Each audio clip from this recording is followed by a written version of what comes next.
तो कैसे हैं दोस्तों आप सब। स्वागत है आपका फिर से एक नए डाउट सेशन में। डाउट सेशन हमारा ये है कि अब हमारा यूजीसी नेट क्लियर हो चुका है, हमारा एलएस हुआ है या हमारा जेआरएफ हुआ है, दोबारा तिबारा एलएस हुआ है। कई ऐसे लोग हैं जो मल्टीपल टाइम भी क्रैक कर रहे हैं, बहुत अच्छी बात है, लेकिन जेआरएफ नहीं हो रहा। अब हमें क्या करना है? तो देखिए, सबसे पहली बात, जिनका जेआरएफ हुआ है, सीधी सी बात है, ये जो एग्ज़ाम है ये क्यों था? क्योंकि आप एक स्टाइपेंड पाना चाहते हैं, पैसा, ताकि जब आप पीएचडी कहीं से करें तो आपको पूरे 5 साल या जितना भी टाइम है उसमें आपको पैसा मिले, आपको घर से पैसे ना लेने पड़े, फीस, आपका रोज़ का आना जाना, बाकी सारी चीज़ें आपकी उसमें कवर हो जाए। तो बेसिकली ये नेट एग्ज़ाम है किस लिए? पीएचडी जो करेंगे उनको पैसे मुहैया कराने के लिए। तो अब आपको फाइनली पीएचडी करना पड़ेगा, चाहते हुए या ना चाहते हुए, क्योंकि आपने नेट जेआरएफ कर लिया है। हम किस संस्था में जाएं, किस इंस्टीट्यूट में जाएं? सबसे पहली बात है, आप क्या देखिए, फर्स्ट फैक्टर है रीजन। देखिए, कई ऐसे लोग हैं जो एक स्पेसिफिक एरिया से बाहर नहीं जाना चाहते। मान लीजिए मैं खुद उत्तर प्रदेश का रहने वाला हूं, तो मैं पहले कोशिश करूंगा, प्रयास करूंगा कि मैं पहले उत्तर प्रदेश के आसपास के इंस्टीट्यूट्स में देखूं। अब रीजन हमने देख लिया, मान लीजिए मेरा ऐसा है कि मैं बेंगलुरु भी जा सकता हूं, मैं हिमाचल भी जा सकता हूं, अपने नॉर्थ ईस्ट, और हम अपने गुजरात भी जा सकते हैं। तो ये कोई बड़ी बात नहीं है, क्योंकि हम लड़कों के लिए जाना आसान है। लड़कियों के लिए ये रहता है प्रिफरेबली कि आसपास रहे। हर लड़की के लिए नहीं, कई लड़कियों के लिए सिचुएशन है। तो हमने रीजन सेलेक्ट कर लिया। अब उस रीजन में इंस्टीट्यूट सेलेक्ट करने की बात आती है, फैक्टर 2। इंस्टीट्यूट कौन सा सेलेक्ट करेंगे आप? तो इंस्टीट्यूट, क्योंकि आप जेआरएफ हैं, आप टॉप 6% है, आपने सबसे अच्छा परफॉर्म किया है, तो सबसे अच्छा इंस्टीट्यूट जो भारत का है वो है Indian institute of technology, IITs. अब आईआईटीज़ में आपको अपने उस रीजन में या इंडिया में जो भी आपका आपका फैक्टर 1 सेलेक्ट होने के बाद फैक्टर 2 पे आने पे है इंस्टीट्यूट। अब हमने आईआईटी ले लिया। मान लीजिए मैं उत्तर प्रदेश में हूँ, तो मैं आईआईटीज़ देखूंगा। मैं एक एग्जांपल अपना लेके चल रहा हूँ, आईआईटी कानपुर, आईआईटी बीएचयू, दो आईआईटीज़ हैं यहाँ पे। तो मैं पहले बीएचयू और कानपुर दोनों में अपने फॉर्म्स को सबमिट करूंगा। मैं वहाँ पर इंटरव्यू दूंगा, क्योंकि डायरेक्ट इंटरव्यू होने वाला है मेरा।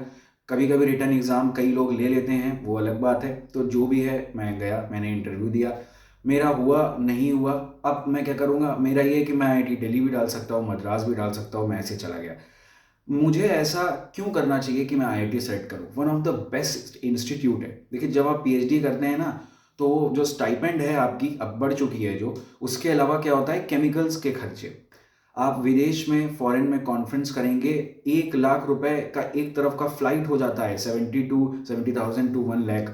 वो पैसे फिर आप क्या स्टाइपेंड से देंगे? नहीं। आईआईटीज में और अच्छी संस्थानों में क्या है, वो एक एक दो दो लाख आपको ग्रांट देते हैं, इंस्टीट्यूशनल। हमारे बच्चे ने यूएस जाना है कॉन्फ्रेंस में, तो वो कहते हैं लो भाई, हमारी तरफ से 1 लाख।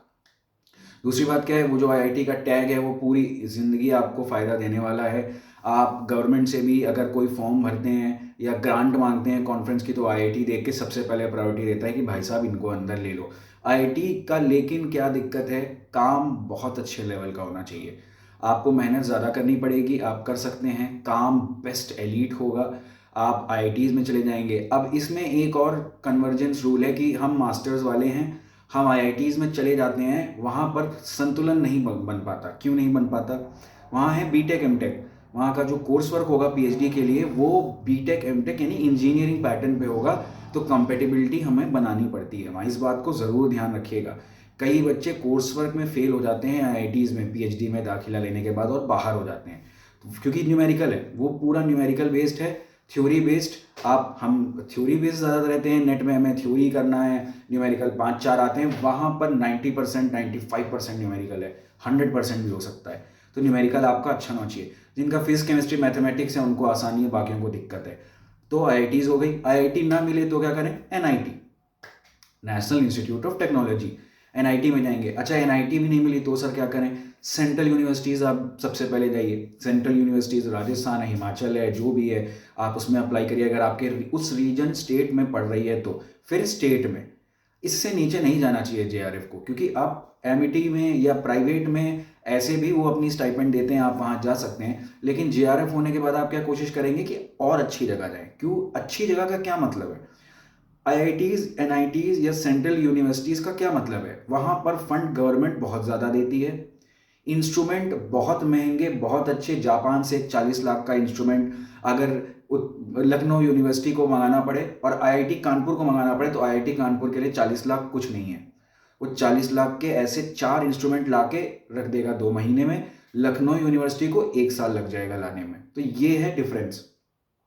अब आपने ले लिया टॉपिक बहुत कि आप मिसाइल बनाएंगे ब्रह्मोस, लेकिन आपके पास इक्विपमेंट नहीं है, केमिकल नहीं है, तो आप कैसे करोगे काम? नहीं कर पाओगे। तो ध्यान रखिएगा, बेस्ट इंस्टीट्यूट आपके लिए बहुत ज़्यादा ज़रूरी है रिसर्च में, और टॉपिक फिर उसके बाद आता है। तो अभी हमने फैक्टर 1 रीजन देख लिया, फैक्टर 2 हमने अपना इंस्टीट्यूट देख लिया, IIT NIT जो हमें उचित लग रहा है, और हमने दाखिला ले लिया। अब हमने काम स्टार्ट कर दिया।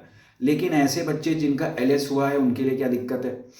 LS वालों के लिए ये है कि कई ऐसी अभी भी संस्थाएं हैं जो LS पे पैसे देती हैं, ठीक है। जैसे BHU अपनी एक स्टाइपेंड देती है, वो सफिशिएंट नहीं है, उनको बढ़ाना चाहिए, लेकिन वो काम चलाऊ है। कई ऐसे IITs हैं जो LS पे स्टाइपेंड दे रहे हैं जितना JRF को मिल रहा है, तो ऐसी कोई दिक्कत की बात नहीं है LS वालों के लिए। हाँ, LS वालों को नॉन LS से प्रायोरिटी मिलेगी, आप कम नहीं है, लेकिन हाँ JRF तो ऊपर रह गया, वो तो गॉड फादर हो गए थोड़े ऊपर के। LS वालों को भी क्या करना है, जैसे कि मैंने हमेशा बताया है, 2 साल तक ट्राई करिए, JRF नहीं निकल रहा है तो उससे लूप से बाहर आइए, पेपर देते रहिए, आप कहीं कंकरेंटली काम करना स्टार्ट करिए। तो PhD ही करवाएगा आपको नेट, तो PhD करनी ही है क्योंकि नेट दे रहे हो आप। तो इंस्टीट्यूट टॉपिक क्या होता है, ज़्यादातर वो वही देते हैं जो उनको पसंद आता है। आप एयर सोच के जाते हो, वो वाटर देते हैं, आप वाटर सोच के जाते हो, बायोडाइवर्सिटी दे देते हैं। ये 60-70% बच्चों के साथ होता है, क्योंकि वहाँ कौन सा गाइड आपको ले रहा है उसका एक्सपर्टीज अपना है। हो सकता है वो बायोडाइवर्सिटी में काम करता है, आप एयर एयर एयर कह रहे हो तो वो नहीं लेगा आपको, ठीक है। पहले से क्या करते हैं, अब जो रीजन हमने ले लिए हैं कि हमें यहाँ पे इस इंस्टीट्यूट में हमारा फोकस है, उस इंस्टीट्यूट के वेबसाइट को खोलना है, फैकल्टीज़ को जाके देखना है, उनका पूरा ब्यौरा दिया रहता है। उस फैकल्टीज़ की एक्सपर्टीज़ को देखना है कि यार मुझे एयर में काम करना है, JNU में एयर पे कौन काम करता है ये। तो उस आदमी की CV को आप देखिए, उनको पर्सनली मेल करिए जब आप इंटरव्यू देने जाइए उससे पहले। ये एक सलीका है, एक तरीका है। उससे क्या होता है, पर्सनल एक होता है, फिर इंटरव्यू वो ध्यान देता है कि अच्छा मुझे अभिषेक ने मेल किया था, ये इसका ऐसा है। आप अपनी CV अच्छी से बनाइए, प्रोफेशनल, उसमें हॉबीज़ और वो नाच गाना आप डालिए, बहुत अच्छी बात है। लेकिन एकेडमिक CV बहुत डिफरेंट होती है। एकेडमिक जितने सर्टिफिकेट, जितनी आपने ऑनलाइन ट्रेनिंग जो भी की है, उन सबको आप उसमें पुट ऑन करिए और मेल करके जाइए। अब टॉपिक वो देगा, उसमें आपको काम करना है, लेकिन इंस्टीट्यूट अच्छा है तो बैकिंग बहुत अच्छी होती है। अच्छा IIT है या NIT है या सेंट्रल यूनिवर्सिटी है, फॉरेनर आ रहे हैं इनवाइटी स्पीकर, वो किसी टॉपिक को एड्रेस कर रहे हैं। स्टेट यूनिवर्सिटी में आप ऐसा बहुत कम देखोगे, बहुत ही रेयर। IITs NITs वालों से आप पूछो, उनके यहाँ हर हफ्ते कुछ वर्कशॉप हो रहा है, कॉन्फ्रेंस हो रहा है, बहुत ही हाई लेवल का। लेकिन मैं फिर कह रहा हूँ, MSc वालों को कंपेटिबिलिटी में हल्का सा दिक्कत वहाँ आती है जिनका न्यूमेरिकल कम है, क्योंकि होता क्या है उस कोर्स वर्क में जो IIT में एंड PhD के बाद एक जो पढ़ाई होती है 1 साल की, 6 महीने की, कुछ सब्जेक्ट्स लेके पास करना होता है आपको। उसको पास नहीं करोगे तो रिसर्च स्टार्ट नहीं होगी। वो जो आप पढ़ते हो वहाँ पर, वो मान लीजिए एक सब्जेक्ट है मैथ्स में मैं PhD में मैथ्स पढ़ रहा हूँ मैं भी, मेरे बगल में एक BTech का बच्चा भी मैथ्स पढ़ेगा, मेरे बगल में एक MTech का बच्चा भी मैथ्स पढ़ेगा। BTech वो जो IIT निकाल के आया है, गजब। MTech वो भी गेट वेट निकाल के, वो भी खतरनाक है। और एक हमें समझ में ही नहीं आ रहा है न्यूमेरिकल क्या है, वो पहले से पढ़ के आ रहे हैं गेट में। और पहले तो होता क्या है, हम उनसे कंपैरेटिवली थोड़ा सा 19-20 तो नहीं कहूँगा, उससे और ज़्यादा ही हमारा डिफरेंस होता है। लेकिन आप पकड़ सकते हैं, ऐसा कोई हुआ नहीं है, बिल्कुल पकड़ा जा सकता है उन्हें, थोड़ा सा मेहनत ज़्यादा लगेगी, बस मैं बार बार यही कह रहा हूँ। तो बेसिकली आप रीजन देख लिए, इंस्टीट्यूट देख लिए, आप आगे बढ़ गए कि हमें इस संस्था में आपने एडमिशन ले लिया। तो नेट का रिलेवेंस ये है JRF वालों का। LS वालों का क्या है, आपको ढूंढना पड़ेगा कि कहाँ नॉन JRF होते हुए भी LS वालों को स्टाइपेंड मिलता है, उन संस्थानों में ही आप अप्लाई करिए। कई IITs हैं, NITs भी हैं कई सी। अच्छा, आइसर भी हैं, आइसर को मत भूलिए। IISER जो है हमारा, ठीक है। ISC बेंगलुरु जैसे है, वो JRF के अलावा नहीं टच करता। कानपुर, दिल्ली, मद्रास, Tier 1 ये नहीं छूते। Tier 1 मतलब शहर, Tier 1 शहर, दिल्ली, मद्रास, ये सब। Tier 2 दूसरे शहर। तो IITs भी Tier 1, Tier 2 और Tier 3 में। टीयर 3 जो बिल्कुल नए हैं, जैसे जोधपुर वगैरह हैं, तो ये पहले दिल्ली में इनका कैंपस चलता था, अब जोधपुर बहुत अच्छा बन रहा है, हैदराबाद बहुत खतरनाक है, गुवाहाटी बहुत अच्छा है। तो काम करके इनकी रैंकिंग ऊपर नीचे होती रहती है, लेकिन दिल्ली, मद्रास ये सब ऊपर रहते हैं। फिर आप एनआईटी में भी ऐसे ही देख लीजिए, एनआईटी कुरुक्षेत्र है हमारा, बहुत अच्छा काम करता है, एनआईटी जालंधर बहुत अच्छा है, वहाँ से भी आप पीएचडी कर सकते हैं। एनआईटी आईआईटी इंजीनियरिंग का काम करवाएंगे, तो ध्यान रखिएगा काम थोड़ा सा अंतर होगा, ठीक है। सेंट्रल यूनिवर्सिटी और स्टेट यूनिवर्सिटी में भी काम करना क्या बेकार है? बहुत अच्छा है, बहुत ज़्यादा अच्छा है। जेएनयू डीयू के काम बहुत अच्छे हैं, लेकिन यहाँ पर काम अलग तरीके से होता है, आईआईटीज़ में अलग होता है। फंडिंग अच्छी है तो बैकिंग अच्छी रहेगी, पूरा 5 साल पैसा रहता है आपके गाइड के पास, क्योंकि गवर्नमेंट उनको बहुत 100-100 करोड़ उनके लिए कुछ नहीं है। सेंट्रल यूनिवर्सिटी भी मैं प्रेफर करूँगा, बहुत अच्छी है। स्टेट भी ठीक है, स्टेट से नीचे नहीं जाना है, कोशिश करनी है कि यहीं पर हम अपना पीएचडी करें। तो ये प्रोसेस आप ध्यान रखिएगा, ये वीडियो बहुत इंपॉर्टेंट है, क्योंकि नेट के रिजल्ट आएंगे, फिर आपको क्या करना है इसके लिए ये बहुत इंपॉर्टेंट है।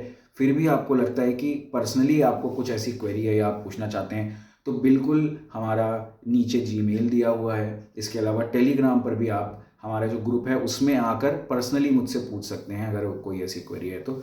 Thank you so much.